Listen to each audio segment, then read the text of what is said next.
What's up YouTube? I'm back with another movie magic video.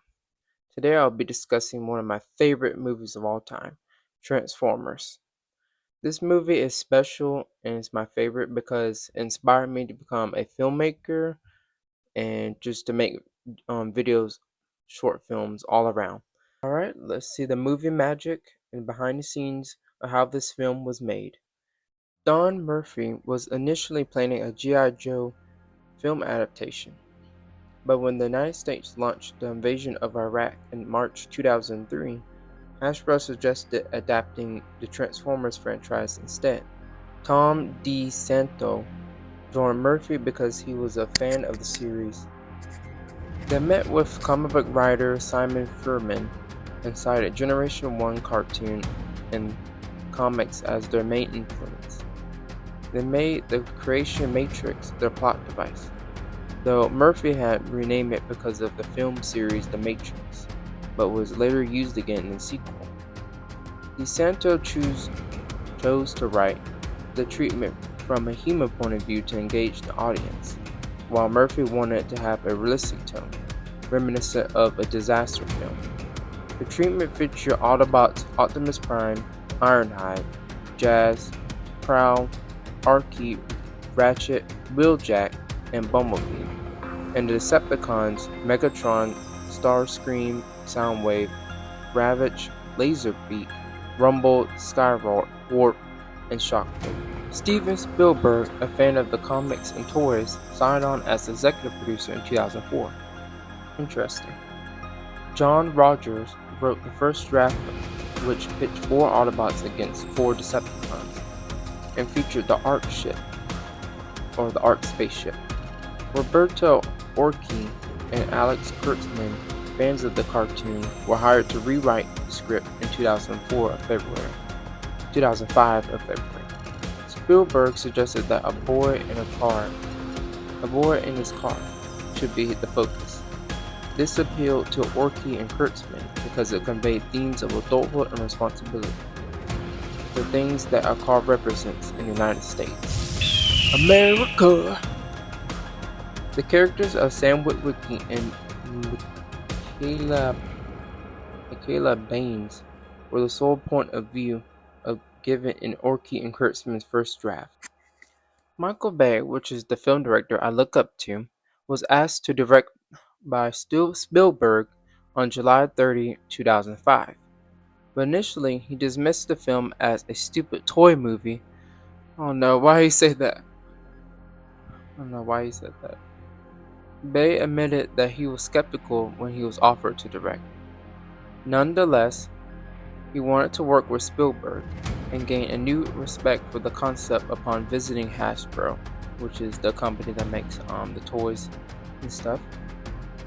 Bay considered the first draft too kiddie, so he increased the military's role in the story. So that's why there's a lot of explosions, as he tends to do in his films, and military stuff in the movie.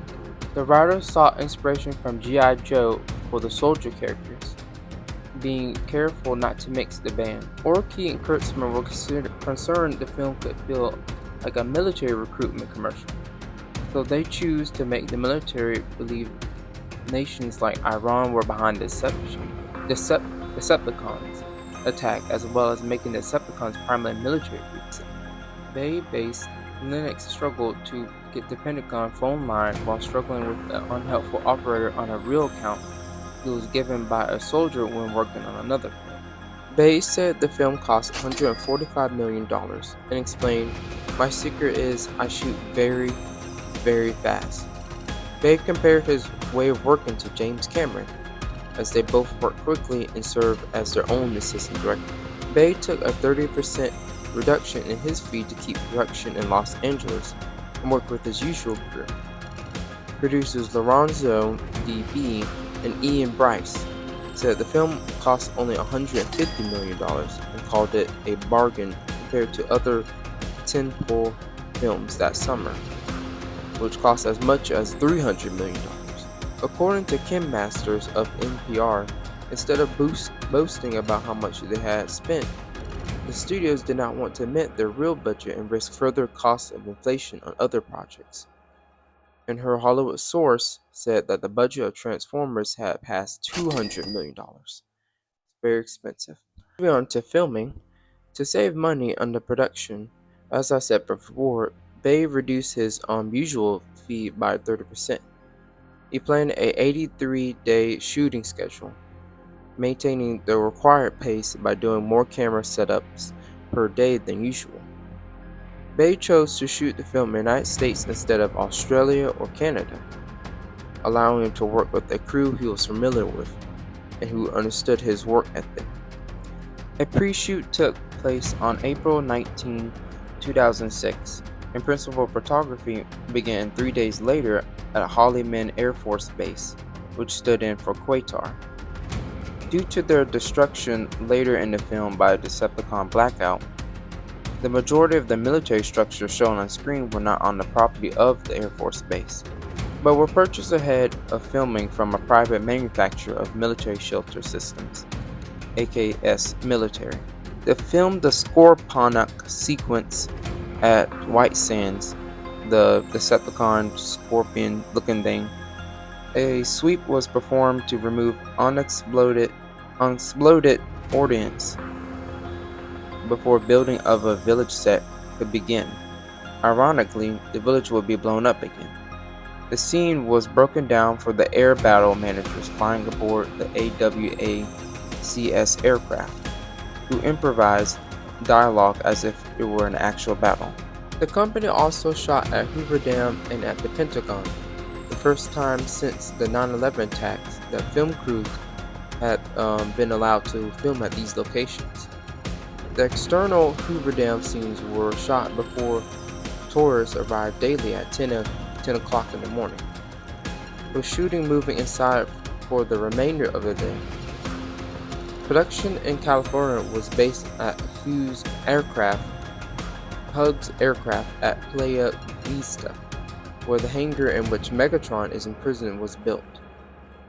6 weekends were spent in Los Angeles, California, shooting the climactic battle at the end of the movie, with some elements being shot on the Universal Studios backlot and at Detroit's Michigan Central Station. The crew was allowed to shoot at the Griffin Observatory, which was still closed for renovations began in 2002 and would reopen in November 2006.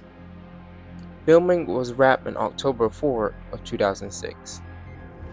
The film has been found to reuse footage from Bay's previous film, Pearl Harbor 2001. I found that very interesting. Moving on to visual effects. Steven Spielberg encouraged Michael Bay to restrict CGI to the robots and background elements in the action sequences. Stunts such as Bone Crusher smashing through a bus were done practically, while cameras were placed into midst of car crashes and explosions to make it more exciting. Work on the animatics began in April 2005.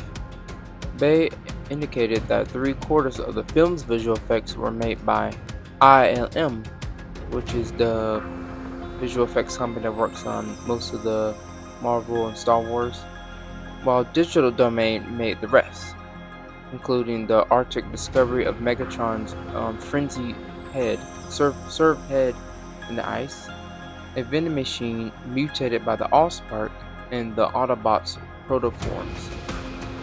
Many of the animators were big Transformers fans and were given free rein to experiment.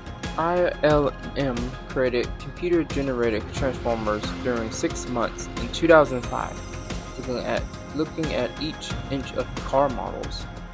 Initially, the Transformers were made to follow the laws of physics, but it did not look exactly enough and it was changed to be more fluid. But Michael Bay rejected the idea and wanted to go for like a Rubik's Cube style.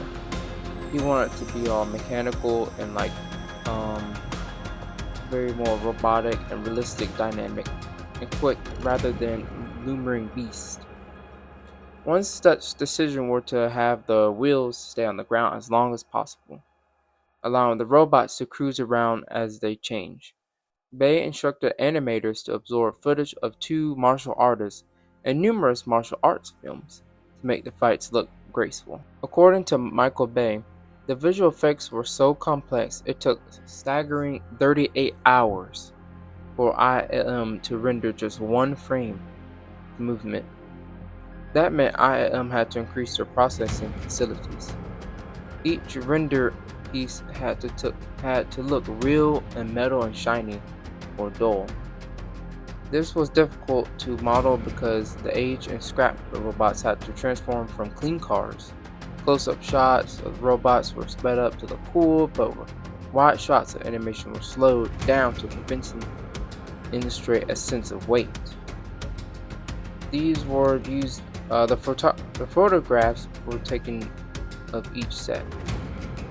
These were used as reference for the lighting environment, which was reproduced within a computer, so the robots looked like they were convincing more there. Bay also had directed some numerous car commercials. He understood ray tracing was the key to making these robots look real. Now moving on to music. Composer Steve Jablonsky, hope that I'm pronouncing his name right, who collaborated with Bay on the Island movie, scored music for the trailers before work began on the film itself. Recording took place in April 2007 at the Sony scoring stage in Culver City, California. The score, including the teaser music, uses 6 major themes across 90 minutes of music. The Autobots have 3 themes, one named Optimus Prime to represent the wisdom and compassion of the Autobot leader, and another played during the arrival of Earth scene. The Decepticons have a chanted theme, which relies on electronics, unlike most of the score. The Allspark also had its own theme. Hans Zimmer, Jablonsky's mentor, also helped compose. Well, that's a wrap on today's video. I learned some interesting information as I am reading it to you guys about this film, and these films are like my favorite because it's, as I said again in the intro, it's inspired me to become a filmmaker and film director. Let me know what film I should discuss next in the comment section. I really appreciate if you like and subscribe if you like the video, and have a good day. I'll see y'all next time.